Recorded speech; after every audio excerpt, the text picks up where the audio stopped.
मंजिल। जी हाँ, हम और हमारी मंजिल। हमारा आज का टॉपिक है मंजिल। आज का टॉपिक शुरू करें इससे पहले welcome back to my YouTube channel. आप सभी को मेरा प्यार भरा नमस्कार। अगर आप मेरे चैनल पे पहली बार आए हैं तो प्लीज़ सब्सक्राइब कर लीजिए और बेल आइकन को हिट करना बिल्कुल ना भूलिए ताकि मेरी सारी अपडेट्स आप तक सबसे पहले पहुंच सकें। और अगर आपको मेरा ये आज का वीडियो पसंद आता है तो प्लीज़ लाइक, शेयर और कमेंट करना बिल्कुल ना भूलिए। तो आइए शुरू करते हैं हमारा आज का टॉपिक, क्योंकि हर बार की तरह आज फिर मैं लेकर आ चुकी हूँ आप सभी के लिए एक न्यू यूनिक थॉट, मंजिल। जी हाँ, क्या है मंजिल? क्या है मंजिल? देखिए, हम मंजिल को मुकाम, पड़ाव या फिर वह स्थान जहाँ तक हमें पहुँचना है, इसे हम मंजिल कह सकते हैं, क्योंकि जहाँ हमें पहुँचना है वही स्थान हमारी मंजिल कहलाती है। देखा जाए तो हम और आप एक राहगीर हैं, एक मुसाफिर हैं, सभी अपनी अपनी मंजिल के, और सभी को अपनी अपनी मंजिल तक एक दिन ज़रूर पहुंचना है। हम और आप ये बहुत अच्छे से जानते हैं कि मंजिल क्या होती है और इस मंजिल को तय करने के लिए हमें कितनी ही कठिनाइयों का सामना करना पड़ता है। जब हम अपनी मंजिल तय करने के लिए निकलते हैं तो उस रास्ते में हमें कई अच्छाइयाँ, बुराइयाँ सभी का सामना करना पड़ता है। जी हाँ, सभी का सामना करना पड़ता है, अच्छाइयों का भी, बुराइयों का भी, जिसमें हमें बहुत सारी परेशानियां भी होती हैं और हमें खुशनुमा माहौल भी मिलता है इस मंजिल के रास्ते में। जी हाँ, तो आज का टॉपिक है हमारा मंजिल। और मंजिल जब हम अपनी तय करते हैं, जब हम अपनी मंजिल तक पहुंचने के लिए किसी रास्ते पे चलते हैं, तो कभी भी हमें ना बुरी आदतों को अपने पास नहीं लाना है। हमें हमेशा अच्छी अच्छी चीज़ों को अपने साथ में लेकर चलना है।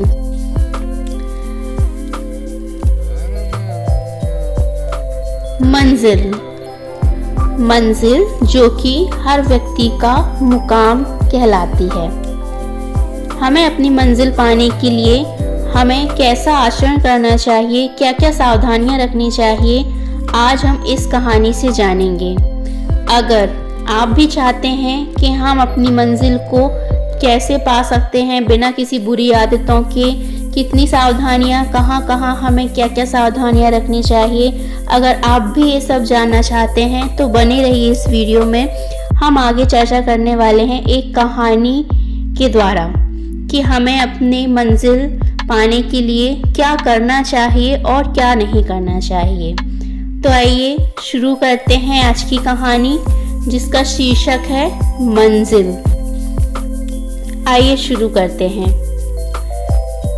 ये बात है कई सालों पहले की। जी हाँ, कई सालों पहले पंजाब के मनसा नामक गांव में आलोक शर्मा नाम के एक विद्वान पुजारी रहते थे। वे गांव के मंदिर में लक्ष्मी जी की पूजा सेवा करते थे। अपनी आजीविका के लिए वह गांव में विवाह और यज्ञ भी करते थे। वे अपना ये सारा पूजा पाठ का काम अपने बेटे को भी सिखाते थे। एक दिन पुजारी आलोक शर्मा जी ने अपने पुत्र अभिषेक शर्मा से कहा कि बेटा अभिषेक, अब मैं बूढ़ा हो गया हूँ, इसलिए तुम्हें ही हमारी विरासत को आगे बढ़ाना है और देवी लक्ष्मी जी की सेवा करनी है। और ये काम तुम सदैव धन प्राप्ति की आशा से नहीं करोगे, बल्कि सेवा भावना से ही करोगे। तब अभिषेक कहता है, आप जैसा कहें पिताश्री, आप जैसा चाहते हैं मैं वैसा ही करूँगा। फिर उसके पिता आलोक जी बोलते हैं, एक बात और बेटा, कभी किसी पर आंख बंद करके विश्वास मत करना। मंदिर में आने वाले भक्त विभिन्न कारणों से आते हैं, परंतु हमें पहले कारण को अच्छी तरह से सुनना है, समझना है। इसके बाद सावधानी पूर्वक उन कारणों पे कार्य करना होता है। इस प्रकार जीवन के अच्छे और बुरे पहलुओं को समझाते हुए आलोक जी ने अपनी सारी जिम्मेदारियां अपने बेटे अभिषेक पर सौंप दी। इसके बाद अभिषेक मंदिर के कार्यों में लग गया, लेकिन अभिषेक लालची था। वह बिना पैसे लिए मंदिर में एक भी कार्य नहीं करता था। वह अपने पिता की बातों को ना मानते हुए सभी की बातों में विश्वास कर लेता। यूं ही कुछ दिन गुजरे। फिर एक दिन पिता और पुत्र दोनों मंदिर में थे। तब गांव का एक व्यक्ति उनसे मिलने आया और पुजारी आलोक शर्मा जी से बोला कि आप मलकपुर के जमींदार जी को जानते हैं? तब पुजारी जी बोले, हाँ जानता हूँ। तब वह व्यक्ति बोला कि आज उनकी इकलौती पुत्री का विवाह है, इसलिए उन्होंने आसपास के सभी गांव वालों को दावत दी है और इस अवसर पर 100 ब्राह्मणों को सम्मानित भी कर रहे हैं। आपको भी चलना है, मैं यही संदेश देने आया था। तब आलोक शर्मा जी कहते हैं कि मैं इस अवसर पर जरूर आता, लेकिन मैं बूढ़ा हो गया हूँ और लंबा सफर नहीं कर सकता, इसलिए मेरी जगह मेरा बेटा आ जाएगा। तब वह व्यक्ति बोला, हाँ, आपके बेटे को भी इस मौके का लाभ जरूर लेना चाहिए। तब पुजारी जी ने अपने बेटे को इस समारोह में जाने के लिए कहा और अभिषेक अपने पिता की आज्ञा अनुसार इस समारोह में जाने के लिए तैयार हो गया और वह जल्दी से पूर्व दिशा की ओर निकल पड़ा। लगभग 2-3 मील की यात्रा के बाद उसे थकान महसूस होने लगी। उसने पानी की तलाश की, पर पानी कहीं नहीं मिला। कुछ समय के लिए वह एक पेड़ के नीचे आराम करने के लिए बैठा। तभी उसने 2 युवा ब्राह्मणों को उस रास्ते से गुजरते देखा और देखा कि उनके पास पानी है। उसने उन्हें आवाज लगाकर पानी मांगा और उन्होंने अभिषेक को पानी दे दिया, क्योंकि अभिषेक बहुत ही थका हुआ और प्यासा था। इतने में बातों में ही उनकी जान पहचान हो गई। तब अभिषेक ने उन 2 ब्राह्मणों से पूछा कि आप कहाँ जा रहे हैं? तब वे दोनों कहते हैं कि हम मोगा के जमींदार के यहाँ जा रहे हैं, जिसने यज्ञ रखा हुआ है और वहाँ पर उसने कई ब्राह्मणों को सम्मानित करने के लिए भी बुलाया है। तब बातों में वे ब्राह्मण भी अभिषेक से पूछते हैं कि आप कहाँ जा रहे हैं? तब वह बोलता है कि मैं मलकपुर के जमींदार की बेटी के विवाह में जा रहा हूँ। तब वह ब्राह्मण बोले, तुमने मोगा के जमींदार के बारे में नहीं सुना क्या? तब अभिषेक बोलता है, क्यों? तब वे दोनों ब्राह्मण बोलते हैं कि मलकपुर का जमींदार तो मोगा के जमींदार के सामने कुछ भी नहीं है। मोगा का जमींदार जो है वह बहुत ही अमीर और बहुत ही दयालु है। उसके यहाँ तो बहुत अच्छे व्यंजन मिलेंगे, बहुत सारे उपहार मिलेंगे। तब अभिषेक तो था लालची। अभिषेक ने अपना विचार बदल दिया। उन सब की बातों में आकर अभिषेक ने अपना विचार बदल दिया और उसने मलकपुर के जमींदार के जाने की वजह मोगा के जमींदार के यहाँ जाने का विचार बनाया और वह उन दोनों व्यक्तियों के साथ में मोगा के जमींदार के यहाँ चल दिया। उसने अपनी दिशा उत्तर की ओर कर ली। आगे जाते जाते उन्हें 2 ब्राह्मण और मिले जो बोलने लगे कि अरे भाई, आप लोग कहाँ जा रहे हैं? तब वे 2 ब्राह्मण जिनके साथ अभिषेक भी जा रहा था वे बोले, हम मोगा के जमींदार के यहाँ जा रहे हैं। तब अभिषेक ने पूछा, आप कहाँ से आ रहे हैं? तब वे 2 ब्राह्मण बोलते हैं कि हम तो मलकपुर के जमींदार के यहाँ से आ रहे हैं। उनकी बेटी का विवाह था जहाँ हमें बहुत सम्मान मिला और हमें उपहारों से पुरस्कृत किया गया। तब अभिषेक का विचार फिर बदलने लगता है। उसे लगता है मैंने गलत रास्ता चुन लिया है, मेरा मलकपुर जाना ही सही था। ऐसा करते करते वह मोगा के जमींदार के यहाँ से फिर से मलकपुर के जमींदार के यहाँ की दिशा बदल लेता है। वह उत्तर जाते जाते फिर पूर्व में चलने लगता है। तब पूर्व दिशा की ओर जाते जाते उसे वहां पर एक और ब्राह्मण मिलता है जो मलकपुर के जमींदार के यहाँ से वापस लौट रहा था।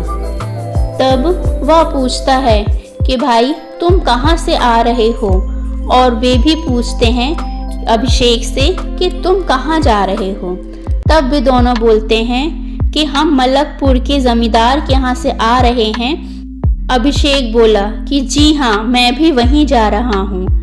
तब वे दोनों ब्राह्मण बोलते हैं कि अब मलकपुर के जमींदार के यहाँ जाने की आवश्यकता नहीं है, क्योंकि वहाँ का कार्यक्रम पूरा संपन्न हो चुका है। वहाँ का कार्यक्रम अब समाप्त हो चुका है, अब वहाँ जाने का कोई फायदा नहीं है। तब फिर अभिषेक सोचता है कि अरे, मैंने बहुत देर कर दी, चलो मलकपुर के जमींदार के यहाँ न सही, मैं मोगा के जमींदार के यहाँ चला जाता हूँ। तब वह फिर से अपनी दिशा बदल देता है। वह फिर से मोगा के जमींदार के यहाँ की रास्ता पकड़ लेता है। वह फिर से उत्तर दिशा पकड़ लेता है।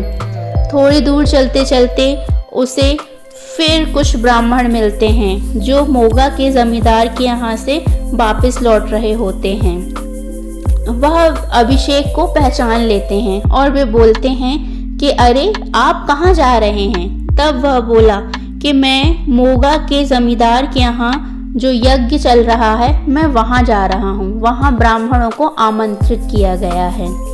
तब वे ब्राह्मण बोलते हैं कि आपने लगता है बहुत देर कर दी, क्योंकि वहाँ पर जो आमंत्रण था, वहाँ पे जो भोजन का कार्यक्रम था, हम आखिरी ब्राह्मण थे जो भोजन करने के लिए शेष बचे थे। वहाँ का कार्यक्रम तो समाप्त हो चुका है। तब अभिषेक को बहुत अफसोस होता है। वह समझ जाता है कि मैंने लालच में आकर बार बार अपनी दिशाएं बदली, जिसके कारण मुझे कुछ हाथ नहीं लगा। ऐसा सोचते सोचते वह अपने घर पहुंच जाता है। जब वह अपने घर पहुंचता है तो उसके पिता उससे पूछते हैं, कैसा कार्यक्रम था बेटा मलकपुर के जमींदार जी के यहाँ? तब अभिषेक बोलता है, मैं नहीं जा पाया पिताश्री, मैंने लालचवश आकर कई बार अपनी दिशा बदली। ऐसा कहते कहते अभिषेक सब कुछ विस्तार पूर्वक अपने पिता से बताता है। तब उसके पिता बोलते हैं कि देखो बेटा, मैंने तुम्हें पहले ही समझाया था कि कभी भी किसी की भी बातों में नहीं आना चाहिए, कभी भी लालच नहीं करनी चाहिए। हमें विचार करके ही, सोच समझकर ही अपनी मंजिल पर चलना चाहिए, ताकि हम निश्चित समय में अपनी मंजिल तक पहुंच सकें। तुमने बार बार लोगों की बातों में आकर अपनी मंजिल बदली। कभी पूर्व की दिशा, कभी उत्तर की दिशा, फिर पूर्व की दिशा, फिर उत्तर की दिशा। इस कारण ना तो तुम पूर्व की मंजिल में पहुंच पाए, ना तो तुम उत्तर की मंजिल में पहुंच पाए। अगर तुमने स्वयं से निर्णय लिया होता बिना लालच किए हुए, तो तुम एक मंजिल तक तो ज़रूर पहुंच पाते। हमें अपनी मंजिल के रास्ते में डगमगाना नहीं है, किसी के बोलने से बहकना नहीं है। लेकिन बेटा, तुमने लालचवश आकर अपने ही रास्ते बार बार बदले, जिसके कारण तुम्हें एक भी मंजिल नहीं मिल पाई और तुम सीधा वहीं आ गए जहां से तुमने शुरुआत की थी। ऐसा कहकर आलोक जी ने अपने पुत्र को समझाया। तब अभिषेक बोलता है, हाँ पिताजी, मुझे अफसोस है कि मैंने आपके बताए हुए बातों को ना मानते हुए लोगों की बातों पे विश्वास किया, जिससे आज मैं एक भी मंजिल तक नहीं पहुंच पाया। मुझे इस बात का बहुत अफसोस है। आज के बाद मैं आपकी सारी बातें मानूंगा और वही करूंगा जो आप मुझसे कहेंगे। मुझसे गलती हुई, मुझे क्षमा कर दीजिए। तब आलोक जी बोलते हैं, आज के बाद आप हमेशा मेरे कहे अनुसार ही चलना, अपना निर्णय स्वयं लेना, अपनी मंजिल स्वयं चुनना, बिना किसी की बातों में आए हुए, बिना अपनी मंजिल में डगमगाए हुए, तो फिर आपको आपकी मंजिल ज़रूर मिलेगी। देखिए, तो ये थी हमारी आज की कहानी। अभिषेक ने किस तरह लालच में आकर बार बार अपने रास्ते बदले और उसके हाथ कुछ भी न लगा, उसे अपनी एक भी मंजिल नहीं मिल पाई। इसलिए कहा जाता है कि सदैव किसी के बहकावे में मत आइए। आप अपनी मंजिल, अपना लक्ष्य खुद ही निर्धारित कीजिए और निश्चय करके चलिए कि हमें डगमगाना नहीं है, हमें रुकना नहीं है, हमें किसी भी हालात में अपनी मंजिल के रास्ते बदलना नहीं है, हमेशा सत्य के रास्ते पे चलना है। अभिषेक को देखिए, उसने दूसरों के कहने पे बार बार अपने रास्ते बदले और वो किसी भी मंजिल पे नहीं पहुंच पाया। इस कहानी से आपको सीख मिल ही गई होगी कि हमें क्या करना चाहिए और क्या नहीं करना चाहिए। लास्ट में मैं आपसे यही कहूँगी कि अगर आप अपनी मंजिल को पाना चाहते हैं तो सदैव सत्य का रास्ता चुनिए। कोई भी कुछ भी कहे उसकी बातों में मत आइए। हमेशा अपना निर्णय लीजिए और शांति से अपने रास्ते पे चलिए, बिना ये सोचे कि हमें हमारी मंजिल पे क्या मिलेगा और क्या नहीं। अगर आपका मन साफ है, आपका मन निश्चित है, आप सही रास्ते पे चल रहे हैं, तो आपको आपकी मंजिल में वो सब कुछ मिलेगा जो आप चाहते हैं। जी हाँ, तो ये था हमारा आज का वीडियो।